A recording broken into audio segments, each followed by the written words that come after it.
But I mean, Well, like, I can do it later tonight as well, I as love well I as love now. how my head just says sakuhin, which means product.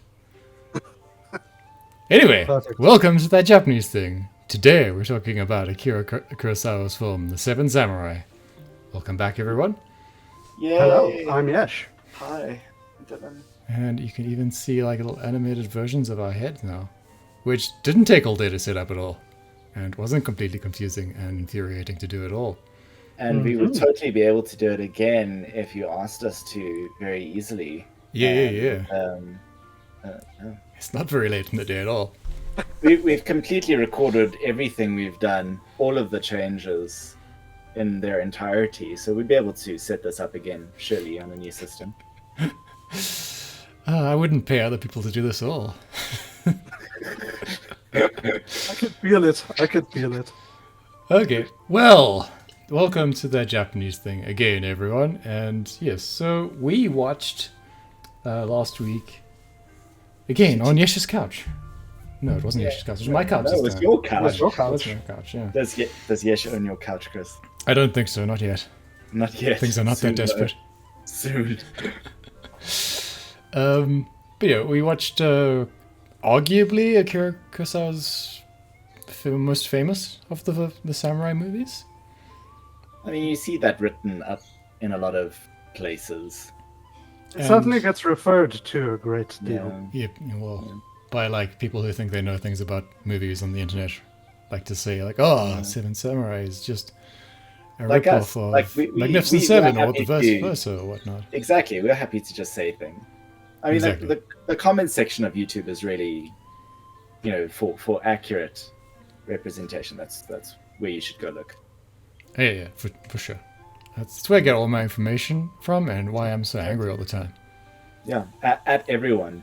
And, Yeah, and absolutely. Everyone deserves all the anger, and that's exactly what people should be clicking on. Make your day better. anyway, So, Dylan, yes, what's yes, this yes. movie about? It's about seven samurai and some rice and barley farmers. Just a quick synopsis, I guess. Yeah. So, the film's premise is that there are mountain bandits that are going to raid a small farming village. Maybe village is even a bit generous there, but it's a small farming settlement, and they're waiting for the barley crop to be harvested before they raid. And Because they've the movie stolen all the rice already, supposedly. Yes, they've stolen all the rice. And the movie starts off with one of the villagers not being seen because he's like sort of sleeping under some hay or working under some hay, and he overhears these Tosoku, the mountain thieves, Bandits, yeah. basically planning their heist. So the village has some time to prepare, and the village elder decides that what they should do is hire some samurai. So, the film's premise is about them getting samurai to help protect their farms, but at the same time also learning how to defend their farms themselves, and accepting that if you want to protect something that is your livelihood, so that you can survive and also prosper and thrive, you're going to have to sacrifice for it. I think that's basically like a good premise, and then diving in deeper we can do. We can go into the actual summary. Yeah, I guess that's okay. I don't know if it's like it's a really long movie, like 3 hours or something, was it? It's It like was almost 2. 3 hours. No, it was 2 surely. I Wasn't it think 3? there was an intermission, so And there was an intermission. That is correct. yeah, probably slightly longer than 2. I mean, like nowadays you don't get intermissions anymore, so maybe that was just what they did at the So time. the official length of the movie is 3 hours 27 minutes. There we go. I thought it was something like that. But yeah, it was dark by the time we finished the movie. So Mm. it was quite long. Also, I feel like I had a slightly different read on this movie. Yeah, no, I think Yeah. probably me and Dylan are gonna disagree on some of that stuff. Yeah, Yesh, what do you think?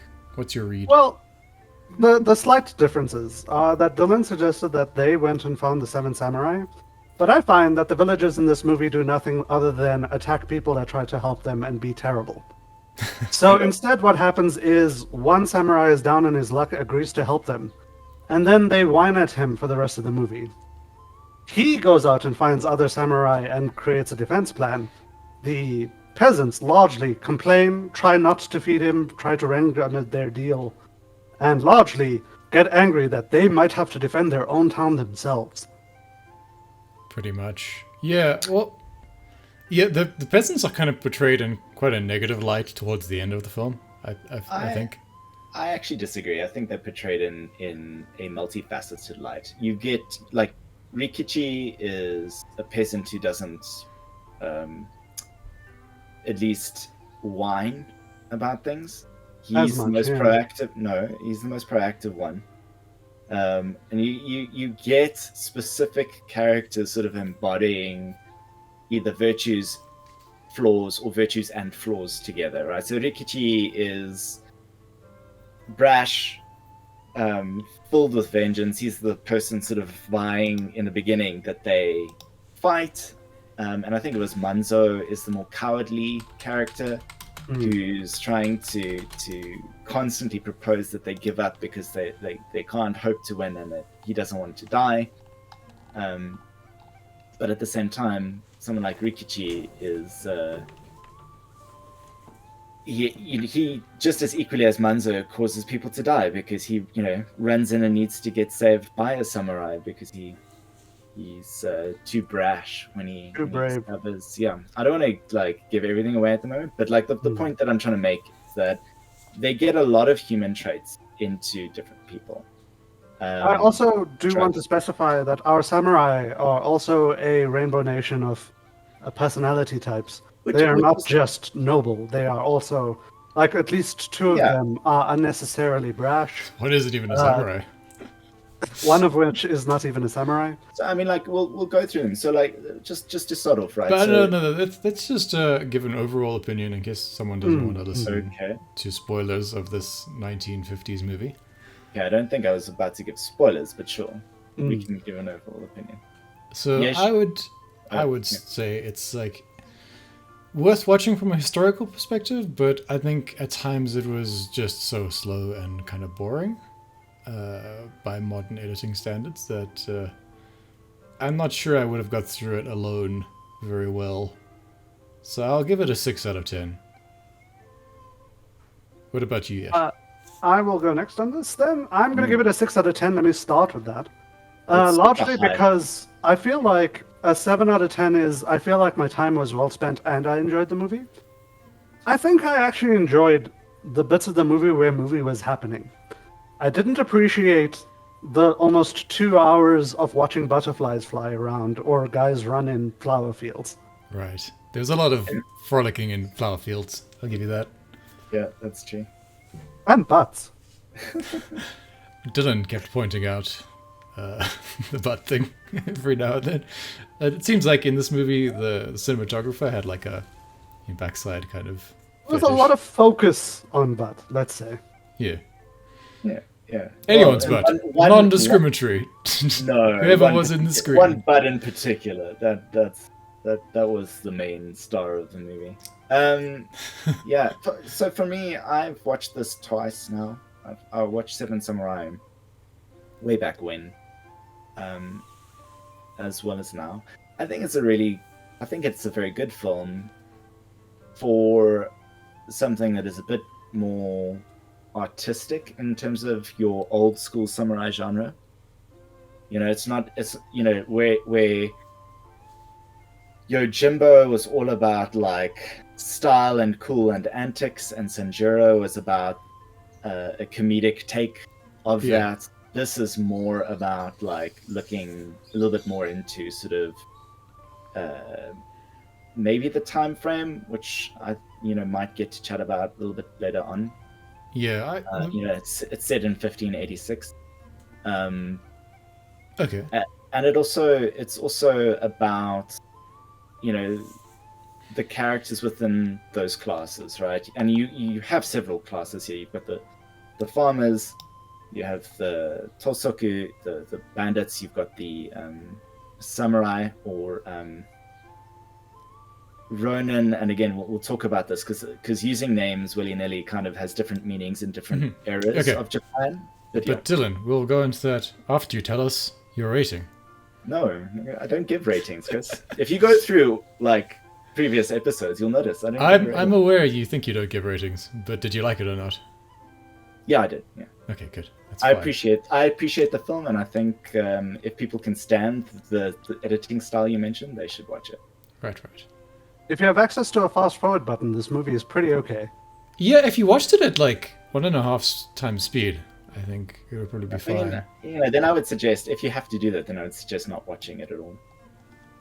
Some people don't mind doing that, I think. When there's talking happening, I don't mind watching. Especially because most people aren't going to listen to the dialogue because, they're just going to reading the subtitles. I'm never one to sit and say that a single film or media product needs to be for everyone. If you've got to educate yourself on this for some reason and you don't like it, sure, playing it on fast is a way to do that. Otherwise, if you are currently in film school and you watch this movie, that's a perfectly acceptable way to do it, and something that I definitely never did. But yeah, if you don't enjoy this, then I would say watch something else. If you don't have to. Yeah. Okay, let's talk about the period this happens in, because I don't know if it makes sense if it's supposed to be happening in the Sangoku period, which is the Warring States period. The Three Countries period is the direct translation. So it does make sense. This is just after. So this is after Oda Nobunaga dies. Yeah. So we've gone through Warring States, but we're not currently fully unified. So this is prior to Sekigahara, right? Yeah. You've got Tokugawa Ieyasu and Toyotomi Hideyoshi, although the names may differ at this point in time. They're still alive, and this is sort of a time when they're still sort of sizing each other up. They haven't kind of come to terms with each other,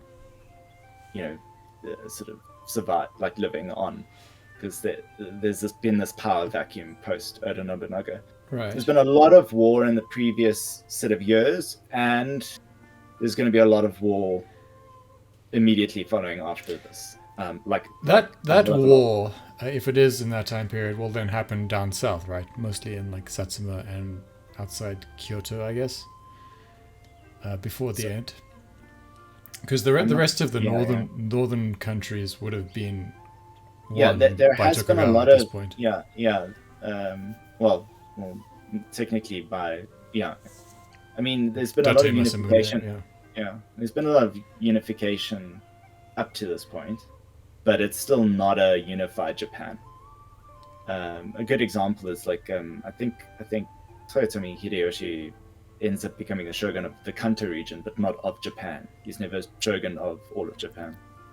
That only happens post Sekigahara. So you still have a lot of sieges that are about. The Satsuma are still currently mass producing muskets. Yeah. So it's an interesting period because there are like a couple of guns in the story. People make a whole big deal about them.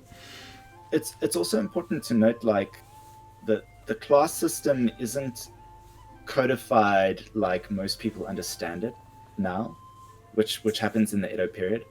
A samurai is not like a you can be you can technically become a samurai in different ways. You can technically become a warrior if you go to fight for.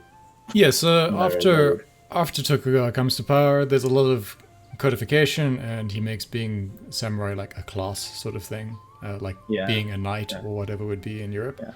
Hideyoshi starts prior to then Tokugawa kind of really solidifies it. Yeah, but some of these generals who are fighting in this thing were peasants, Yeah. And at this time, it's not illegal for peasants to own weapons, for example. Yeah. Now, with that Which said, this movie doesn't understand that, obviously, because it treats yeah. it as if it was that way always, right? Yeah, at least socially. I was going to say that that's the historical aspect of it. Now, we don't know what's obviously in the writers and directors' minds at the time that they make this. So when you're watching it, there needs to be this understanding that there may be some slight disjoint in the understanding of what's going on. I'm not saying that they didn't understand it. I'm just saying that there can be a little bit of disjoint here and there. But overall, that's the idea. There are clans that have risen and fallen during this time, and so you've got people who are who've been career warriors like bushi samurai that might not be employed at this time, right? And they might be starving, and so they would be technically ronin, but they're not ronin in the Edo period sense of the word ronin, as in, like being masterless is not this sort of be all and end all thing. You can be re-employed at some point. Sure. However, being employed by farmers is not common. That's like very odd, which is what happened.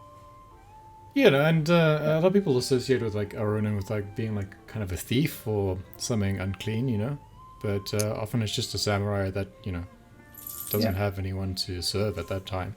Yeah, I mean technically there were samurai in previous eras that were in fact mountain bandits as well. That's how they made their living until they were told, okay, let's. It's basically what it's basically what the monks in this time period were. Yeah, they had all their mountain fortresses and basically were like their own kind of government. Yeah, but this movie's not very concerned with actual history, I don't think. No, it's more of like a human exploration and characterization of different human elements within it, like a tough space, right? And for instance, the one samurai, as Yash pointed out, is basically just dressed as Hercules throughout the film. Kikuchi. Kikuchi, yes. Kikuchi, yeah. Although that depiction of Hercules, I suppose, would have come slightly after this time. Quite probably, honestly. But it kind of feels like you're looking at kind of cartoon portrayals of some of the samurai's personality traits, which is characteristic of Asian storytelling, right? Everyone has to have a particular function in the story, a distinct personality that is very separate, so they can clash or interact well with each other. And I think they all do that very well. Our main samurai is kind of your he's not a typical samurai necessarily. He's not like haughty or he's not lording his position over anyone, but he is that sword saint kind of image of a samurai. Yeah, he's like a quiet veteran. He's been through a lot of conflict. But he sort of he just goes on with life. He doesn't try and. He's moral. He doesn't see his position as a samurai as something to be particularly concerned about. Even willing to shave his head in the beginning, pretend to be a monk in order to rescue a woman from a bad situation. Just portrayed as mostly a good guy. A bit, maybe a bit rude, maybe a bit of like a guy's guy sort of samurai, but definitely a good guy. Which counteracts with Kikuchi, I think, particularly well. Yeah, Kikuchi, yeah. Because Kikuchi isn't actually a samurai, he's just a dude pretending to be a samurai. Yeah. Which I think is kind of something that they, A Knight's Tale might have stolen from the story. Falsifying the documents of your heritage to pretend to be a knight. And so that's what Kikuchi does here. Stealing someone else's family tree and showing himself to be a 13-year-old boy by their dates. Yeah, he can't even read, so he has no idea what it says on it, and it just points to like a random name. Probably ask someone to read what that name says to him. Yeah.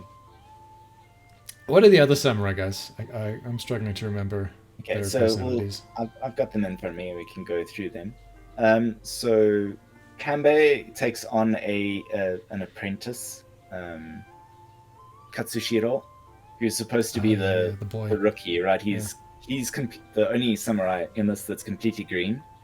Comes from a wealthy family, so he's never really known too much conflict, and he's constantly like the one that sticks out throughout the whole story. There's Heihachi. yeah, Heihachi. He's not skilled in combat, but he is a people's person and he keeps morale up. So like the nice thing they do in this film is everyone kind of brings something to the table. And, you know, when the villagers first find Kanbei helps them find the rest of the samurai and bring them in and sort of separate the wheat from the chaff, so to speak. And so he sees value in Heihachi because he can, you know, keep the team together. Then there's my pronunciation is going to be horrible. Shichiji Roji. Shichiroji, yeah. Yeah, which is Kanbei's old friend and former lieutenant. So he's, you know, they've fought together. Right. There's Kyuzo, who is like a master swordsman. And he kind of doesn't really get on with everyone else. He just lives sort of for the sword, but like the proper use of the sword.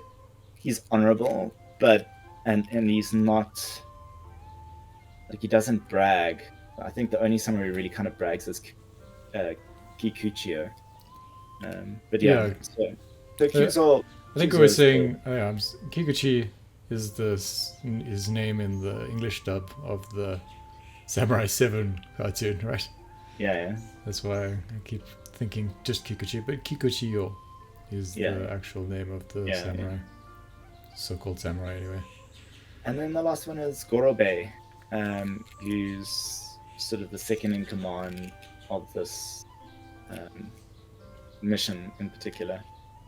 So, you know, he walks around with Kanbei and they kind of go through the village looking at all the hard points and the soft points and then planning the defense. And he, But yeah, anyway, they all have their own like kind of role in the story.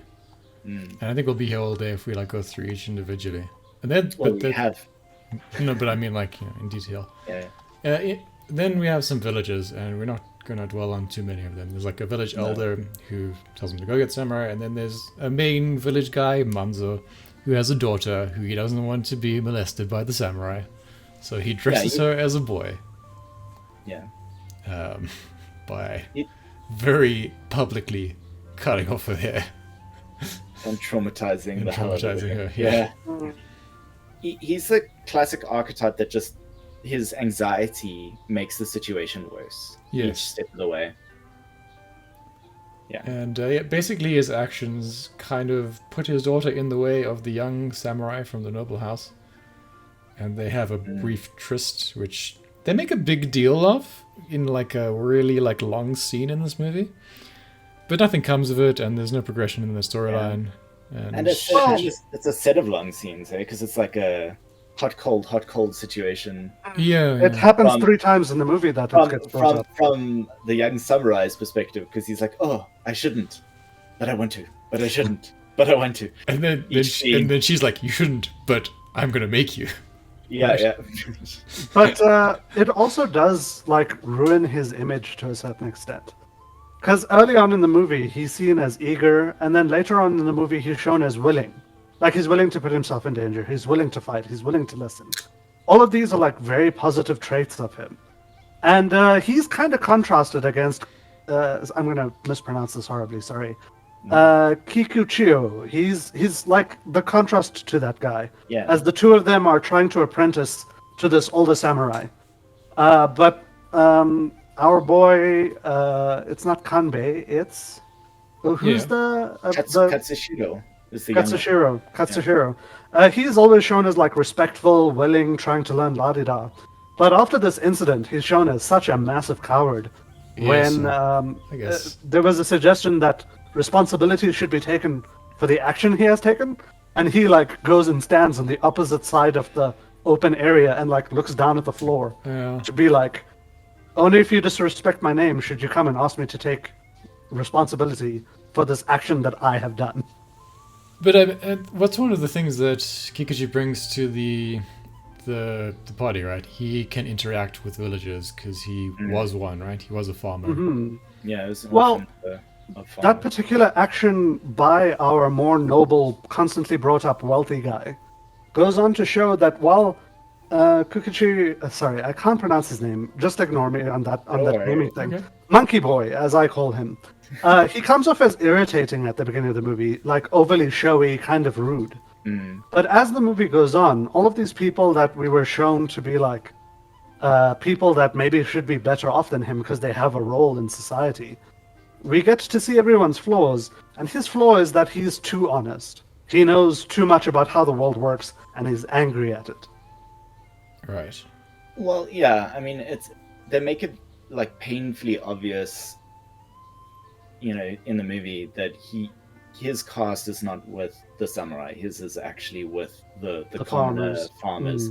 He understands them. There's so many scenes that depict his understanding of them, whether he kind of like understands that they've secreted away, pilfered war items, or can speak to people, or sound an alarm, for example, to get them to show their cowardice, because he understands them very well. Yeah. And at the same time, when he's in the presence of samurai, he doesn't know how to act. So he's all bluster and he's all bravado that's sort of meaningless and misplaced. But I mean, that's the thing, right? So he's that little bridge because he doesn't. Yeah. The villagers don't understand what the samurais are like, and so they do some things that upset them, and he can kind of explain that away. And the samurai also want to desert the villagers at some point because they do something that the samurai are offended at. Oh, the stealing of the armor of the dead samurai or whatever. Even though probably at the time that's probably quite a normal thing to do, and it wouldn't have necessarily even been, like samurai armor, I guess. At the time, samurai then would have been incredibly pragmatic. They would have been quite grateful to know that they've got an unexpected resource that they've got access to suddenly. Yeah, I mean that's what I would think anyway. Yeah. I mean, this is. But also, as soon as they entered into... Sorry, that was a bridge where he bridged the villagers' feelings to the samurai. I just want to also bring up, while we're talking about that it goes the other way as well. Yeah. When they first enter into the town, the villagers all lock their doors, afraid that the samurai will just be a new boot that they'll have to live under. Even though the villagers sent them out, people out to call these people here and offered basically no pay. So when samurai come, they get a very cold reception. And then Kikuchiyo rings the alarm bell to say that the bandits are attacking. And all of a sudden, the villagers run to the samurai begging for protection. Yes. Yeah. And Kikuchiyo, that's exactly to his plan. So yeah, you're right. He knows what everyone is thinking and uses it to show each other who they really are. I just wanted to say, I specifically brought it up because I wanted to say that he starts out irritating, but the movie develops him into someone super understandable. Perhaps more understandable than the other samurai or the rest of the villagers. Yeah. And he also has the best death scene in the movie as well, I think. Yeah. Absolutely. So not all the samurai make it out the other side, as one would expect of this sort of movie. We're left with three? Three. Yeah. So 4 die. Yeah. 3 survive. Kikuchiyo probably died kind of stupidly, but in like a kind of cool way. Well, he was the only one who understood that he needed to charge the musket in order to prevent it from being such a like to mitigate its effect. Right, there was one musket left. Essentially, someone had barricaded themselves into a house, and he understood he needed to charge and get the person out. Yeah, and he did it. He died, but he did it. I mean, it was heroic. But he was super portrayed throughout the movie as doing stupid things, right? So, going to steal the gun just to prove he could do the same thing as the other guy. I can't remember which one did it. It was Kyuzo. Sure, yeah. But anyway, he had a chip on his shoulder, and I suppose no one really got too much time to develop a character. in the story because it was over such a short duration, just like a couple of days or whatever. Although we developed Manzo for some reason. That's true. I feel like there's some that develop. I think Manzo Kikuchiyo is a good example. Oh, of his it. daughter had like negative character growth though. Katsushiro develops. It doesn't have to necessarily be positive, but at the end, he's no longer this green newbie. He actually, he's got blood on his hands now, and he can go and die in some war for the Lord after that. And probably will. Yeah. So, yeah. Can I just say, I think I bounced off of this movie a little bit in the wrong direction. I feel like I got the wrong message from this movie, but I want to explain why. Is this a good time for that, or are we still discussing what happens in the movie first? So, the problem I have with this movie is that the scenes that we get actually paint a very different picture to what I think we're supposed to be getting. After the movie, I came to realize that the bandits weren't taking all of the food. They weren't going to starve to death. It was just taking what was up at the top. And these guys had massive supplies hidden away. Yeah. The bandits raided them previously, they survived. The bandits were waiting for them to harvest so they could raid again. They would have survived. I genuinely feel like the villagers come across as like hyper negative in this movie. Exactly. Especially at the end when Kambe is saying, we didn't win this war. The villagers are the ones that have the victory here. Because they get to now harvest their whole harvest and they don't even have to keep it all. worry about the bandits. That night before the battle, when they bring out all of that food and have a goddamn feast across the entire town, really goes to show you, these bandits are just coming and skimming off the top. And the fact that they waited until the next harvest means they were doing it in a sustainable fashion. Sure, they're bandits. I'm not denying that. But the way the farmers reacted to, no, but we're giving these guys food and the bandits might not attack. Maybe we should starve them instead. To the people who came to their town to defend them. Yeah. I'm going to argue just a little bit where you have a point, but I also, it's a little nuanced, right? The sort of squirreling away of things for times that aren't as plentiful is going to be a survival tactic. Now that can only go so far. It's not like there are endless supplies. The point is that there's been this ingrained. Remember, like a famine. They don't only have to worry about bandits. They've got to worry about drought. They've got to worry about famine. They've got to worry about pestilence. See, that was presented as a reason why the villagers were so cold when the samurai arrived. They are so afraid of bad things happening that they always assume bad things are happening. Yeah, but I feel like that scene kind of counters the initial precept of the movie. If the bandits come, we're all going to die. That's not true. Well, yeah. So it's not true maybe in a binary sense, but sure, you might have stores, but if the bandits do come and steal everything, maybe bit by bit, you are running out of any resource that you can kind of utilize. They might not have been around and wouldn't have been around if they hadn't done that kind of squirreling away. It's not just that aspect, right? They're taking their women, they're enslaving different members of their population. It's just getting worse and worse. It's like a steady decline. So at some point, you're going to reach a threshold where you say, okay, well, this is going in a specific direction. Yes, maybe that specific time where they harvest the barley, you could make an argument that they would survive.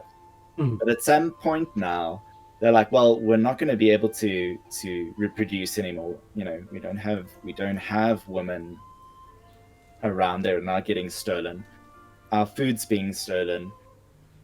We just need one cataclysmic event, like a fire, and all of a sudden we're going to be starving for 6 months. We're not going to survive. So it's not necessarily binary. If the bandits come, they're going to die. Dylan, you're right, and that's a good way to see it. But I kind of more agree with Yesh. Everyone in this movie is just terrible. So there were two further problems with that point, Dylan, being that, one, the villagers were presented as so scummy and horrible that I don't actually mind the idea of them dying. And two, The woman being treated badly thing. Like, I actually felt like perhaps there was a good reason for these bandits to die. In the one scene where they raided the bandit camp, and one of the women they quote-unquote rescued walked back into a burning building rather than live. That was made one of the me feel... samurai's wives, though, right? It wasn't actually... No, it was That was one of the Rikichi's. villagers. It's, It was Rikichi's, villager. yeah. Okay. Farmer Rikichi, his wife, suicided once she saw him. Yeah, And but I like mean- that would have made me feel bad for the villagers. Like that would have been something that were like, oh, I'm on the villager side now. I want the bandits to lose. Sure. Yeah. But then we like the scene after that when we go back to the village basically is Manzo beating his daughter and being stopped, and the greatest offense in his life is he's not allowed to beat his daughter. Okay, sure, and that shows that they're human. And I would just like to point out, right, for survival, like in cases of survival, it brings out both the worst and the best in people. So you know you're seeing a lot of stuff that you don't like, but a lot of it, not everything, a lot of it, is there as a mechanism of survival. I And, understand. Like, that's very real world. It's realistic. Sure, it's not. It's not like how we would appreciate modern Storytelling. storytelling in a visual media like cinema, right? In cinema, if they need someone to die horrifically in the beginning to set the stage, they do almost always do something that will get you to de-empathize with that person. They'll make him a misogynistic scumbag, or they'll make her like this sort of shallow airhead. Or they'll you're do saying- something to devalue someone, so you don't feel bad about the fact that they die or something, right? So those scenes are written with the intent of making the audience feel a certain way before the action continues, right? I'm talking about modern cinema. In this, this is just to portray elements of human nature that arise from these kinds of situations. However, as a viewer who has watched modern cinema, Sure. if the media makes me hate the people in the town, Sure. that is something that will then influence me wanting to watch these samurai who I actually empathize with. And I'm not telling you that you should like it. I'm not telling you that you should like it. I'm just saying that like there is a perspective there. So from my perspective, it feels like muddy writing, where it's not bad writing, but it feels like a lot of the scenes in the movie go against the action of the movie. And that is realistic, but it doesn't further the story in the way that furthering the story is required. Every scene should be towards furthering the story.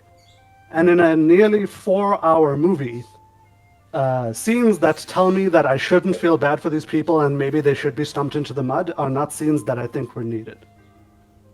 I mean, that's a fair thing for you to say.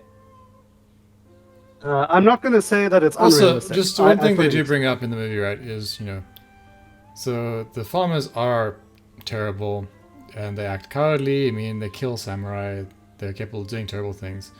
But then Kikuchi retorts, that it's because of the samurai's brutality and looting and all the war that the farmers had to become that way. That is true. And then at the same time, the bandits are also a byproduct of the war that's going on, right? Absolutely. The Civil War.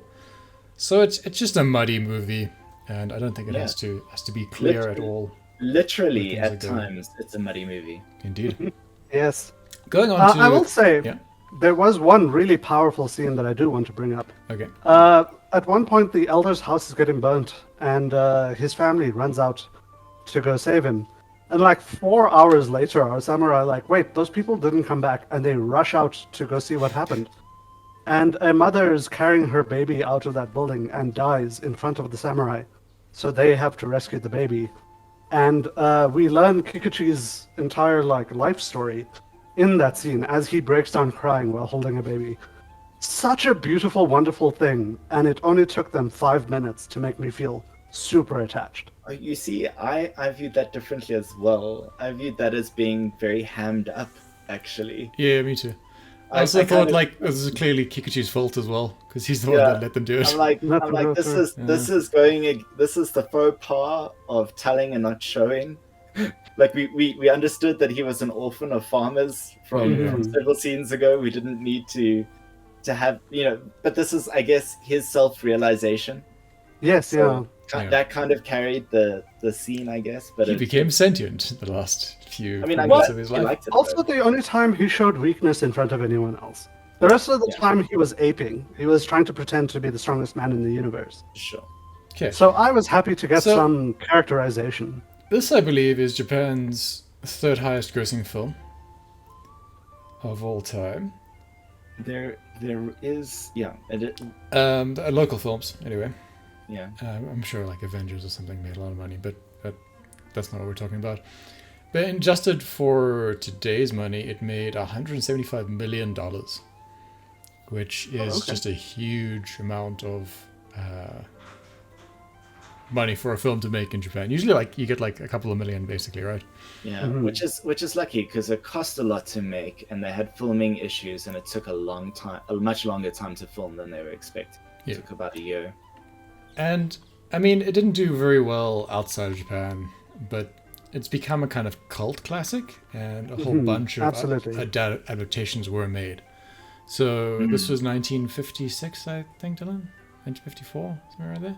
54. Yeah. 54. And then in 1960, we get Magnificent Seven, which is basically just a one-for-one adaptation to this. And then a whole slew of things that are just basically adaptations of that. So it's been hugely influential just around the world. Mm. Even today, like, you know, you'll get like Star Wars stories based off this kind of premise, you know, Yeah. still Yeah. ongoing. There's so many like cartoon shows that had like a special episode that was essentially an homage to Seven Samurai. Yeah. And often more so Seven Samurai than Magnificent Seven is what's being referenced, because the filmmakers would have actually been more aware of this as a thing. Yeah. Film wise, it does feel much more primitive than like Sanjiro and Yojimbo. Mm. Clearly, they aren't. Just not in the sense of like budget or anything. This probably had quite a big budget, and it looks like it took them a long time to film this, because there were like several seasons portrayed in this movie in that village. Yeah, even though the story only happened over the course of like maybe a month, something like that. Yeah. The actual narrative of the story is over a short time. Yeah. Yeah. So yeah, I mean, I think it's excellent from the perspective of seeing where Akira Kurosawa is going. Mm. And if you're interested in films, then I'd definitely watch it. Mm-hmm. Do we have closing thoughts on this? I think I'm happy I saw it, but I don't think it's something I'll ever watch again. That's my only closing thought. If you're interested in Japanese stuff, you should probably know about this. It's strange that I've actually never watched it before, probably, at this point. But you've probably seen the context. It's like you know what Star Wars is, even if you've never watched Star Wars, right? Because you've seen it portrayed in so many different ways throughout pop culture, that it's not necessary for you to actually know the original anymore. What do you guys think? Start I with think the it was definitely an interesting movie that I'm glad I watched it. But I definitely feel like you can feel how cinema has advanced by watching this movie. Because it doesn't do anything egregiously wrong, but it doesn't tell a story in the way I'm accustomed to either. So Yeah, I mean, I would go as far as to say that there's quite a lot of inefficiency in the storytelling that kind of gets learned in cinema. That can always go, for me, like, that can go maybe a bit too far, where everything has to be super dynamic, super fast-paced, super, you know, and you lose the essence of like a more nuanced storytelling. But I think it was good. I don't know, like, I would recommend it if you want to have a more holistic appreciation of this genre. because we're going to get into movies later on that I'm going to force you people to watch where it is just, you know, blood and guts and gore and drama and, you know, beheadings. Yeah. And it's not really telling too much of a human story about personality. So yeah, Dylan will torture us every few weeks apparently, ongoing. Well, you know, I would like to say that it's always you that says, I think it's time we did another samurai movie, guys. But yeah. No, that's true. But I mean, so I yeah, appreciate it. yeah. And I appreciate Dylan watching the anime I tell him to watch. Yeah, I think folks should watch it if they can stomach that kind of storytelling. Then you'll find value in it if it doesn't annoy you too much. And that's it. Okay. Cool. Yeah, thanks for listening this week, guys. We're obviously trying something new with this whole like animation thing. So tell us if you think it's good or not in the comments below. And yeah, we'll see you guys soon. Ciao for now. Bye. Bye.